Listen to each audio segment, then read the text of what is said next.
నేను అబ్జర్వ్ చేసినంత వరకు వీళ్ళు తినే ఫుడ్ మెయిన్ చికెను, మటను, బిర్యానీలు, స్పైసీ ఫుడ్ అంతా తినడం వల్ల వీళ్ళు హార్డ్‌గా తయారవుతున్నారు. తినండి. ఏదో మంత్లీ వన్సో ఎప్పుడో ఒకసారి. ఆల్మోస్ట్ డైలీ ఉంటుంది. అసలు వీక్లీ 2, 3 టైమ్స్ నాన్ వెజ్‌లు తింటున్నారు. ఇంతకుముందు రోజులు అలా తినేవాళ్ళు కాదు. ఏ మంత్లీనో లేదా పండగలకి అలా తినేవాళ్ళు. అందుకని ఆ సాఫ్ట్ నేచర్ ఉండేది.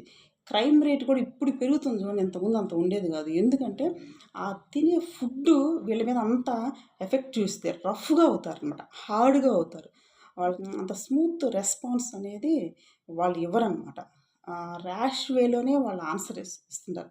స్కూల్‌లో టీచర్స్ కంటే భయపడి ఏదో అలా చెప్తారు గానీ, పక్కకెళ్ళంగానే కామెంట్స్ చేసుకుంటారు. బిహేవియర్ ఎలా ఉందో చూడండి. వాళ్ళ వే ఆఫ్ థింకింగ్ ఎలా ఉందో చూడండి.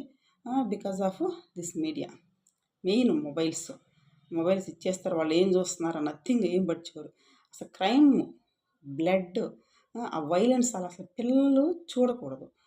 అలాంటి పిల్లలు చూస్తేనే అసలు ఛానెల్ మార్చడమా, అసలు వాళ్ళ మొబైల్ తీసేయకుండా చేయాలి. కానీ పేరెంట్సే చూస్తున్నారు. వాళ్ళతో కూడా వాళ్ళని కూర్చోబెట్టి చూపిస్తున్నారు. అంటే ఒక క్రైమ్ చేసేవాడిని హీరోగా పోర్ట్రేట్ చేస్తున్నప్పుడు వీళ్ళది కరెక్ట్ అనుకుంటున్నారు కదా! ఒక స్మగ్లింగ్ చేసేవాడు హీరో, ఒక గ్యాంగ్‌స్టరు హీరో. అంటే అలా చేసినా కూడా హీరో అవ్వచ్చు అనేది వాళ్ళకి ఫిక్స్ అయిపోతుంది మైండ్‌లో. సో, ఆ మూవీస్ తీసేవాళ్ళు అలాగే ఉన్నారు.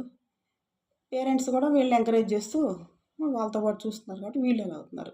ఎప్పుడైతే క్రైమ్‌ని ఎంకరేజ్ చేయకుండా, వయలెన్స్ ఎంకరేజ్ చేయకుండా, వాడు హీరో అయినా ఎవడైనా దాన్ని ఎంకరేజ్ చేయనప్పుడు అది రాంగ్ అయినప్పుడు, అది హీరో చేసినా, ఎవరు చేసినా రాంగ్ రాంగే కదా! అది వీళ్ళకి అర్థమయ్యేటట్టు చెప్పాలి. సో, అప్పుడు వీళ్ళల్లో ఒక సాఫ్ట్ నేచర్ వస్తది. ఆ సాఫ్ట్ నేచర్ వచ్చినప్పుడే రెస్పెక్ట్ ఇస్తారు ఫ్యూచర్‌లో. గర్ల్స్‌కి గానీ, వాళ్ళ కాలేజ్‌లో చదువుకునేటప్పుడు గానీ, ఆ రెస్పెక్ట్ అనేది అలా గ్రో అవుతూ ఉంటది. క్రైమ్ రేట్ కూడా మనకు చాలా తగ్గిద్ది దానివల్ల.